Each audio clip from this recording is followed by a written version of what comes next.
Hi అండి అందరికీ. Welcome to Teju Murari 8315 vlogs. ఈరోజు వీడియోలో నేను బీట్రూట్ పూరీతో పాటు పూరీలోకి బొంబాయి చట్నీ కర్రీ అనేది చూపిస్తున్నానండి. దానికోసం ఒక పెద్ద బీట్రూట్‌ని తీసుకొని ఇలా ముక్కలుగా కట్ చేసుకున్న తర్వాత మిక్సీ పట్టుకోవాలి. ఇలా ఫైన్ పేస్ట్ లాగా తయారు చేసుకొని మనం నెక్స్ట్ పూరీ పిండిలోకి దీన్ని యాడ్ చేసుకోవాలండి. ఇలా గోధుమ పిండిని ఒక 2:30 కప్పు వరకు నేను గోధుమ పిండి అనేది తీసుకున్నానండి. దీంట్లోకి సాల్ట్ యాడ్ చేసుకోవాలి. ఒక టేబుల్ స్పూన్ అంత సాల్ట్. తర్వాత ఇందులోనే కొద్దిగా షుగర్ కూడా యాడ్ చేసుకుంటున్నాను. షుగర్ యాడ్ చేయడం వల్ల బాగా పొంగుతాయండి పూరీలనేవి.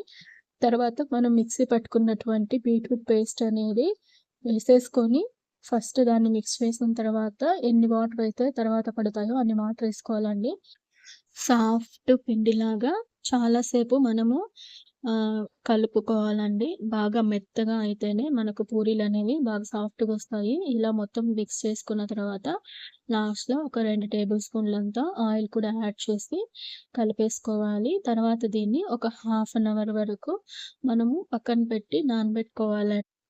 పిల్లలు బీట్రూట్‌తో కర్రీ చేస్తే ఎక్కువగా ఇష్టంగా తినరు కదండీ!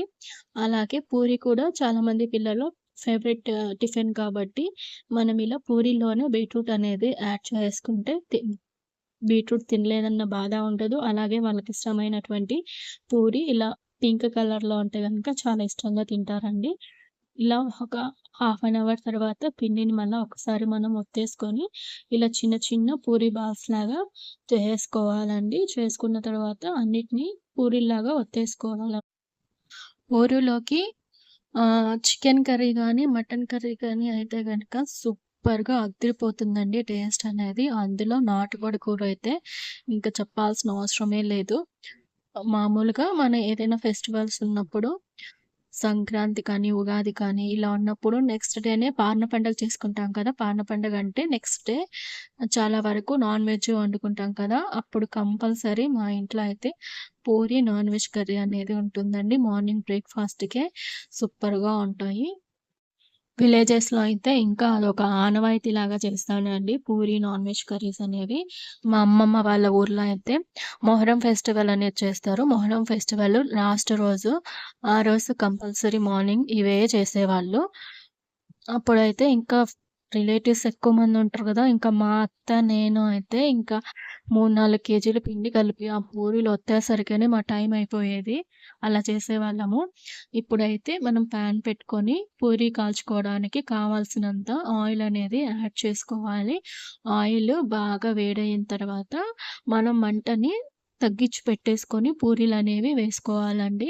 మంట ఎక్కువ పెట్టుకున్నామనుకోండి పూరి అనేది పైన త్వరగా కాలిపోయి క్రిస్పీగా అయిపోతుంది. అదే మంటని మీడియం ఫ్లేమ్ మీద పెట్టుకొని కాల్చుకుంటే పూరి అనేది మెత్తగా వస్తుందండి. ఇలా ఒక్కొక్క పూరీని యాడ్ చేసుకొని అన్ని కాల్చుకోవడమే. ఏంట్రా అది? పూరీలు పెసరట్లు ఏమన్నానుగా? వేయను. ఏ శంకరబాబు వచ్చాడుగా, పూరీలే వేస్తా. పూరీలు కాదురా పూరీలు. ముందు పాపలకడం నేర్చుకో. పుట్టుకతో వచ్చింది, మీరు చెప్తే పోతుందా? ఇలా ఓన్లీ బీట్రూటే కాదండి.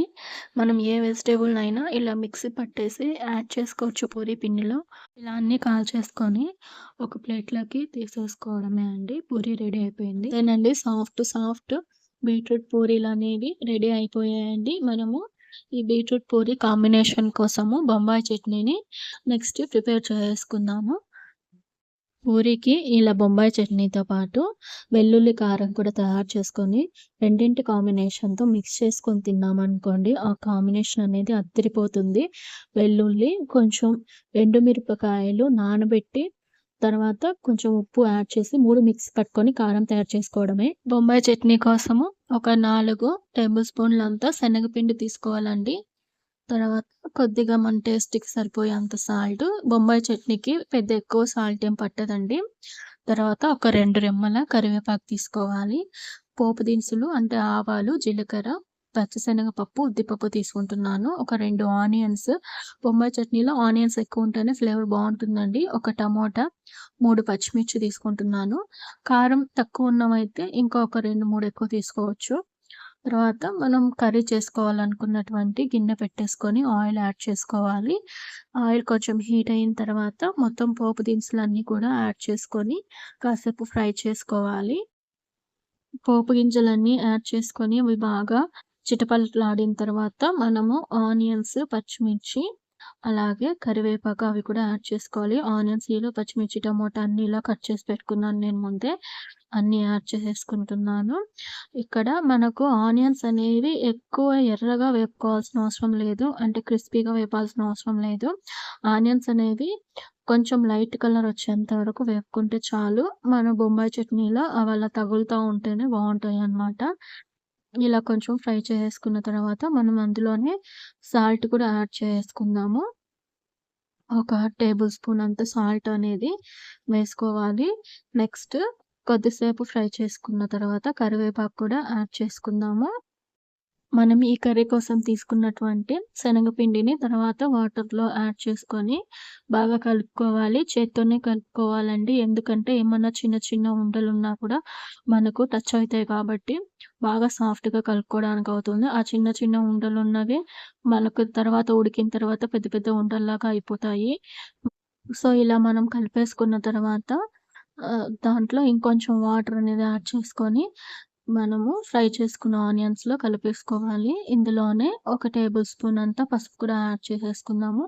దీన్ని కంటిన్యూగా కలుపుతూనే ఉండాలండి. ఎందుకంటే శనగపిండి అనేది తొందరగా గడ్డలు కట్టేస్తుంది. దీంట్లో ఇంకొంచెం వాటర్ అనేది యాడ్ చేసుకున్నాము. ఇలా కంటిన్యూగా తిప్పుకుంటూ, కలుపుకుంటూ ఉడికించుకోవాలి. ఇది చాలా తొందరగా ఉడికిపోతుందండి. దీనికేమి చాలా టైం ఏం పట్టదు. ఒక 5 మినిట్స్, 10 మినిట్స్ లోపే ఉడికించుకుంటే సరిపోతుంది.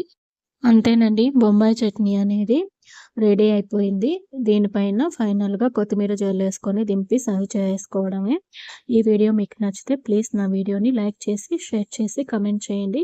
అలాగే నా ఛానల్ తేజుమురారి 8315ని అందరూ సబ్స్క్రైబ్ చేసుకొని ఎంకరేజ్ చేయండి. Thank you.